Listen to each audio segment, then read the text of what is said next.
Well, I think it really started to define the Genesis sound. You had tracks like The Knife, which was an absolute classic, Stagnation, and Stagnation was really a carry-on, I think, from the older style Genesis, but it was an extended track and sounded good. Stagnation is a funny old title for a rock song. The lyrics were very much about a nuclear apocalypse, which everyone was worried about, with America and Russia having been neck and neck with brinkmanship and who was going to fire the first nuke. It's something we obviously were not perhaps so worried about now, but back in those days it was certainly something that a teenager would worry about. Would they grow up to have children? Would they grow up to have a family? Could they do everything that they wanted to do before basically the end of the world came? And even then, I remember the lyrics were hard going. And I mean that in the nicest sense, in that you had to sit down and listen to what they were all about. For example, on Trespass, there's a song called Stagnation, which has got some serious prog rock lyrics. The only listening eyes are mine, for example. I mean, you know, which is, some people would think that's got to be tongue in cheek, but it was very prog rock. Keep outside the night. The ice cold night has come to decorate the dance. Somehow, and each will find a home, and there will still be time for loving, my friend. You are there. Or will I wait forever beside the silent mirror and fish for bitter minnows amongst the weeds and slimy water?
Trespass was a very good album.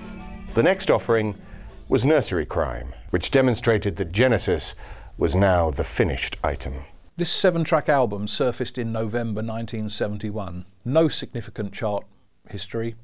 Again, it was produced by John Anthony. Again, it was recorded at Trident Studios, where they felt pretty safe, and obviously they'd achieved a sound that they were happy with.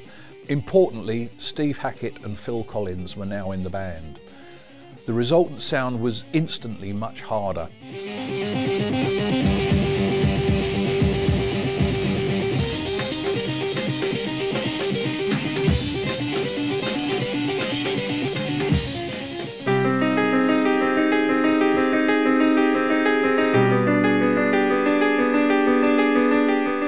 piece is in G major, but it starts off in C minor, and we get this kind of chromatic run that moves the way down, so it actually ends up in G, although the song starts in C minor. And we get these two riffs in harmony with each other that just work so well.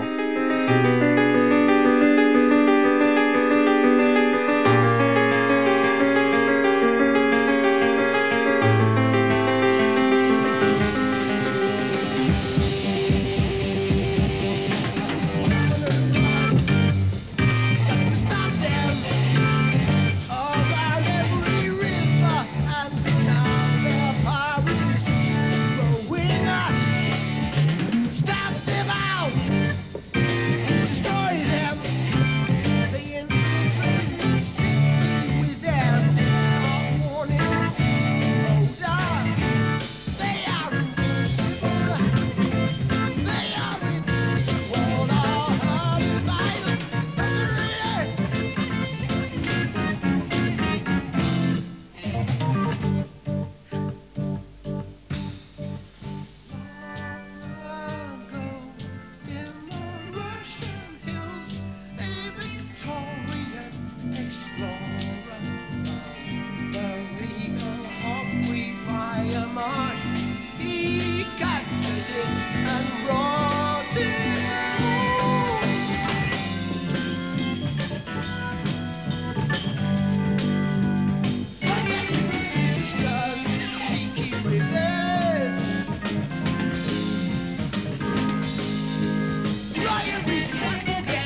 Another highlight of the album, of course, is the return of the giant hogweed, which is a dark, funny piece of writing, inspired by a tale of a giant weed that was spreading, rampaging through the south coast of England at the time. There were lots of stories about this killer weed. It was invincible. Nothing could destroy it, no herbicide.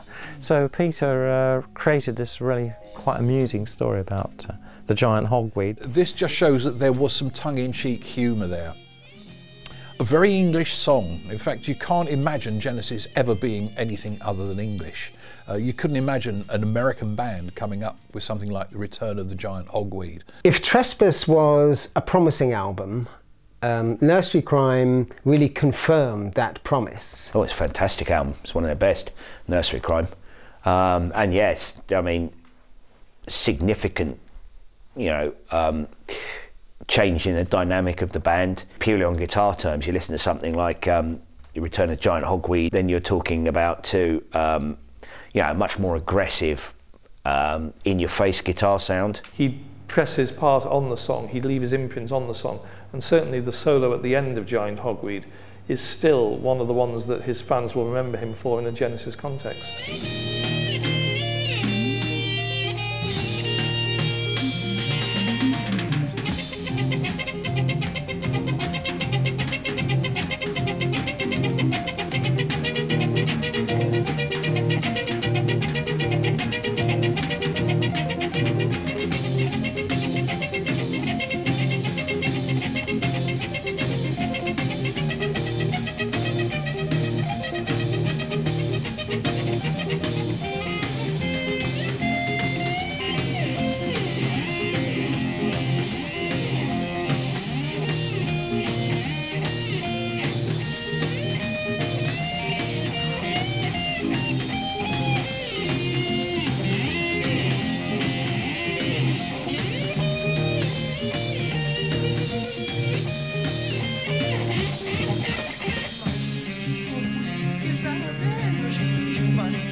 Nursery Crime is an album now, over 30 years later, and you go back and listen to the early Genesis albums, I think it's one of the most listenable of the Gabriel albums. The jump from the band's debut album, from Genesis to Revelation to Trespass, was enormous stylistically. Very big change in direction.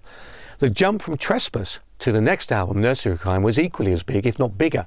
But it wasn't a stylistic jump. It was a jump in terms of honing down what they were all about. It was maturing, it was developing, it was fascinating, and it was absolutely brilliant. They were more advanced than most modern jazz groups of the day, and creating music, I think now, which is the classical music of its day in many respects. The stuff they were doing then, if you listen to it now, it still sounds amazingly effective. Because of the academic background that Genesis came from, it meant that their lyrics were less about the "she loves you, yeah, yeah, yeah," and more about the Fountain of Salmacis, maybe. In the introduction of the Fountain of Salmacis, we get this wonderful mellotron string flush of the chords, these two chords, C major 7 and D, and the mellotron starts, and then it's faded up. and off again. And then we get this running riff at the top, which goes.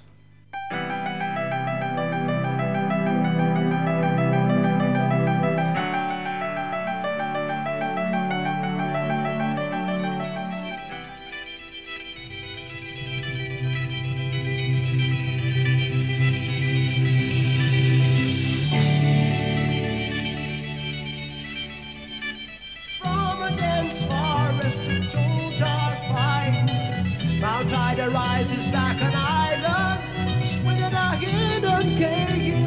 Nymphs had gifted child, Hermaphroditus, son of gods, so up in the desert. As the dawn creeps up the sky, the hunter caught sight of a dove in desire for conquest. He found himself within a cave not beheld before. Where are you, my father? Give wisdom to your son. And as his strength began to... Tony Banks called a song like Fountain of Salmacis an odyssey rather than a song. It was a story that went from A to B, and perhaps people weren't necessarily sure where it was going to go. Ended up where it ended up. Could be a little bit different each night when they were playing it on stage. And it was interesting that it was a song that Tony Tyler of the New Musical Express honed in on, because he called it the kind of drama that is international.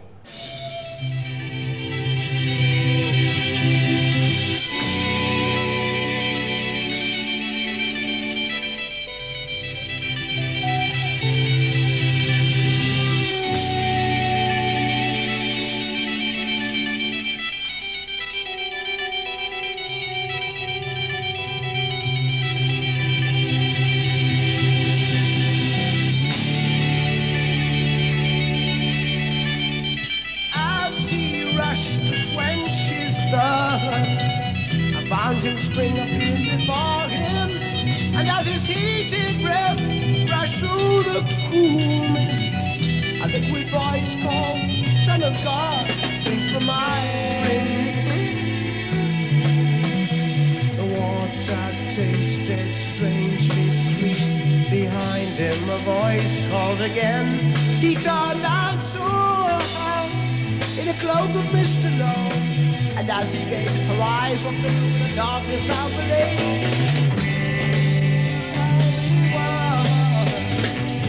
No disrespect to the other three drummers that Genesis had already had before Phil Collins came along, but he was their first proper drummer, if you like. He anchored the sound in a way that had never been done before, and that in turn freed up the others in terms of writing. And it gave them another element that they could write with, knowing that there was suddenly a strong beat behind them, that this could provide new dimensions for the songs that they were writing. Amazing drummer, absolutely amazing. You can hear a lot of Ringo Starr in him, I think, which I think he would admit himself. Very much a field player, which I think I am. I don't think I'm a very technical player. When you play stuff, like, it's kind of, you don't need to think about it sometimes because it's in you, and I think that's what he had. It just flowed, even to the point with Phil. As a fan, I've collected quite a few of the unofficial sort of recordings that have become available, and it is very, very different from even night to night, not tour to tour. Phil Collins is a brilliant drummer. Whatever you might think of him as a human being, or a singer even, or or how you perceive his role in Genesis throughout the years. There's one thing you can never take away from Phil Collins, and that's the fact that he is a very, very good drummer indeed. Well, by the early 70s, rock drumming had changed quite a lot. I mean, we'd had Ginger Baker and Mitch Mitchell and Keith Moon, sort of very powerful, outgoing drummers, but freewheeling spirits, really, playing their own thing, doing their own, rather than a jazz tradition of expressing yourself and to hell with everybody else, steamrolling through the band. So with Keith Moon with the Who, you get this kind of, an explosion, a continuous explosion. Collins kept it fairly simple to begin with. almost like a metronome really. But then as time went on, he started adding little fills just to give extra flavour to what Genesis were doing. But again, he knew not to push it too far, although he certainly could have done if he'd wanted.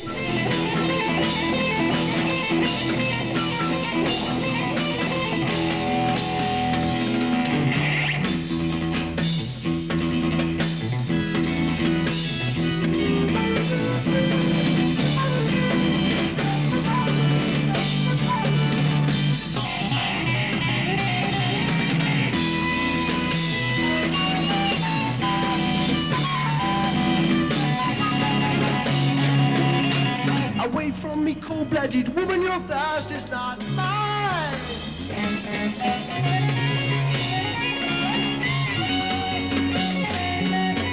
Nothing will cause us to part, hear me, oh God.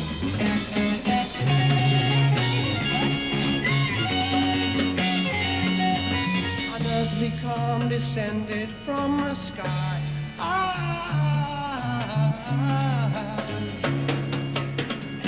And then their flesh and bones were strangely merged, forever to be joined as one flesh.